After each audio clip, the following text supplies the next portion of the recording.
ফ্যাসিবাদকে তাড়িয়ে আমরা এই সরকারকে এনেছি। ইউনূস সাহেবের সরকার কি গুটি কতক দুই একজন উপদেষ্টার কারণেই আজকে পক্ষপাত দুষ্ট হবে? এখন যদি ইসরাক মেয়রের চেয়ারে বসে, কার মাথায় বাড়ি পড়বে? এই সরকার ব্যর্থ হলে আরেকটা অন্ধকারের দিকে দেশ যাবে। নির্বাচন কমিশন কেন গেজেট প্রকাশ করলো? আবার তাদেরকে ধমকানো হচ্ছে, তাদেরকে বাতিলের কথা বলা হচ্ছে, সাথে সাথে আবার বলা হচ্ছে যে জাতীয় নির্বাচন দরকার নাই,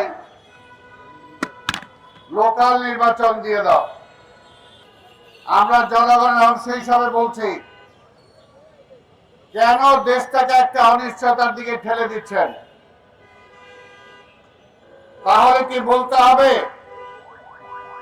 আজকে ডক্টর ইউনূস সাহেবের সরকার, আমরা যে দাবি করি ফ্যাসিবাদকে তাড়িয়ে আমরা এই সরকারকে এনেছি, তাহলে কি সেটা ভুল? ইউনূস সাহেবের সরকার কি গুটি কতক দুই একজন উপদেষ্টার কারণেই আজকে পক্ষপাত দুষ্ট হবে, আজকে ব্যর্থ হবে? আমরা তো এটা চাই না। কোর্ট রায় দিছে, নির্বাচন কমিশন গেজেট প্রকাশ করছে। এখন যদি ইসরাক মেয়রের চেয়ারে বসে, কার মাথায় বাড়ি পড়বে? আমরা বারবার বলেছি এই সরকার ব্যর্থ হোক, আমরা চাই না। কারণ এই সরকার ব্যর্থ হলে আরেকটা অন্ধকারের দিকে দেশ যাবে। বিএনপির বিরুদ্ধে সমালোচনা করেন অনেকে চেয়ারে বসে থেকে, ক্ষমতায় থাকা সংস্থার সমালোচনা করেন, আমরা তাতেও কিছু মনে করি না।